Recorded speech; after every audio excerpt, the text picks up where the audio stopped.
What is up? Welcome to the channel and the final episode of Growing a Game Fund.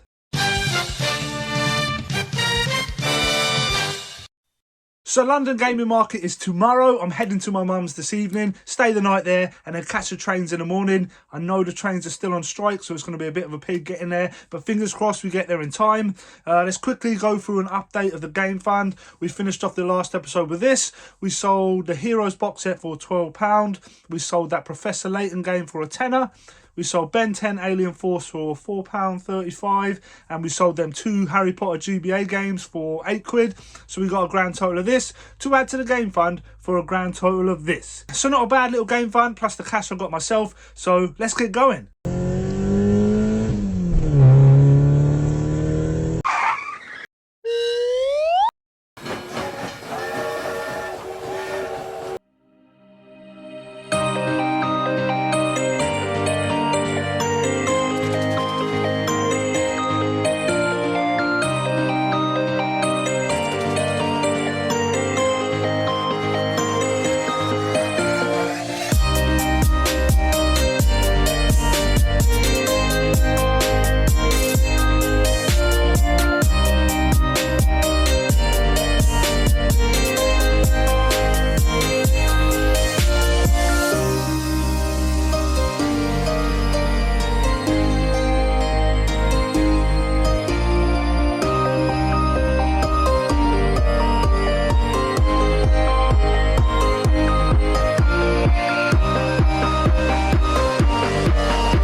And we are back in the games room. I just got back from my mum's house in about 3.5 hour drive. It's about 9:30 at night now.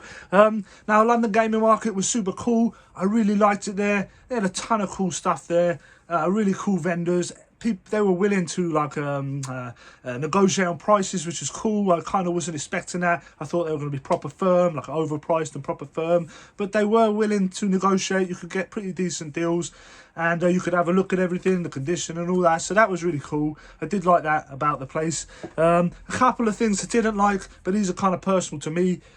It was super busy there. I spent a lot of time on my tiptoes looking over people's shoulders. A lot of banging about, hitting each other with our bags. Everyone had their backpack on, like hitting each other. It was proper cramped in there. They should probably expand to a bigger, to like a bigger venue.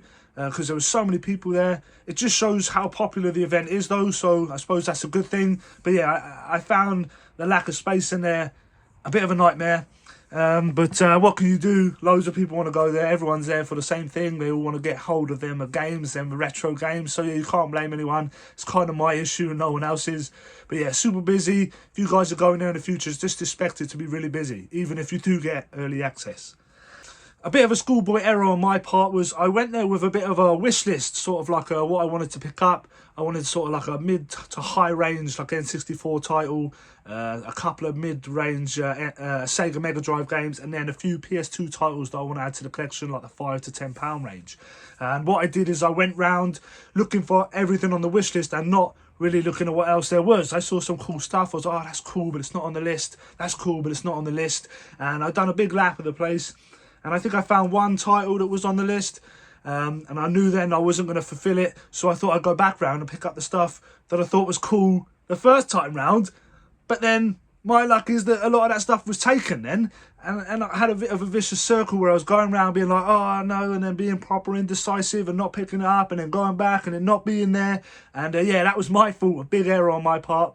I should have maybe went in there, I don't know, maybe with a bit more of a broader, like, N64 titles, any N64 titles that I don't have, or any, do you know what I mean? A bit more of a broader like list of things. Yeah, I was proper specific to some of these games you just don't see.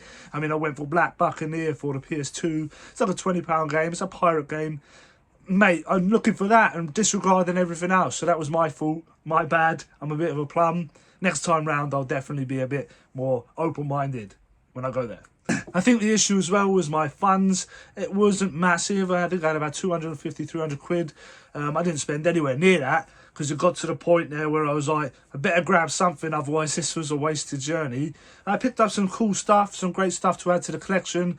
But yeah, definitely next time, I think I'll be a bit more open-minded, a bit more prepared in a different way than just going after what was on the list. So let's go through what I did pick up. Now, the one game that was on the list was Spiker Mice from Mars. It was like £7 I paid for it. It's like an £8 game. Yeah, this was on my list.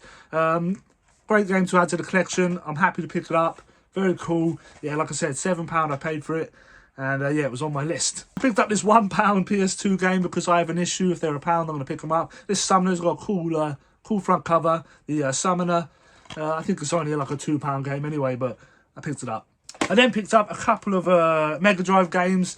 I'm a sucker for games like this, so like Beavis and Butthead, Judge Dredd, and Rambo 3. Now, it's worth about 55, 60 quid, these three games. I think I paid £50, so not bad. Like, it's still a deal. They're all in good condition, and they'll be great in the collection.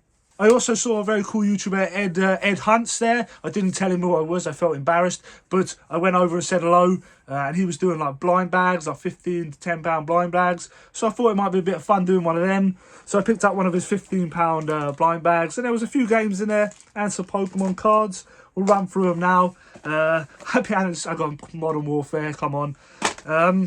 Devil May Cry 4. Battlefield 3. This one here, Shenmue, I think that's how you say it, Shenmue 2. That's like an £8 game. Top Trumps. A couple of loose cards here. The Beyblade game. Cradle to Rome. A loose PSP game, SmackDown versus Raw 2008.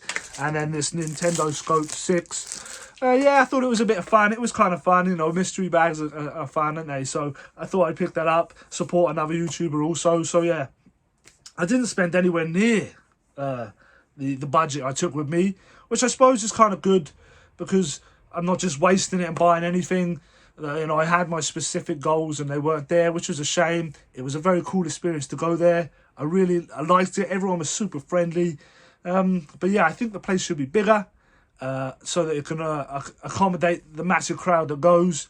But I definitely, I'm glad I went there because I learned a few things. I'm definitely now going to narrow my focus. And I think I'm going to start a new series where I purely focus on completing that N64 collection that I always bang on about.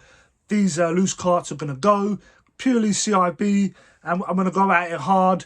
I'm going to get out there buying stuff to sell, to build a fund, to just complete that collection. And once I've done that, we can move on. Because at the moment, I have no focus. I'm just buying anything and everything. And I don't think that's the way to go. So if anything, from London Gaming Market, I learned that I need to narrow my focus. Now, I feel a bit guilty about sort of like knocking it a little bit, but it was all on me. It wasn't the place. The place was great. So yeah, I definitely enjoyed building this game fund. This 6-week series has been a lot of fun. I am going to continue it in a different way. Keep your eyes out for a new series focused purely on the N64. Yeah, keep your eyes out for that. And if you guys have enjoyed this series, enjoyed this video, smash that like, hit that subscribe button, and be rad, stay rad, and I'll see you in the next one. Peace.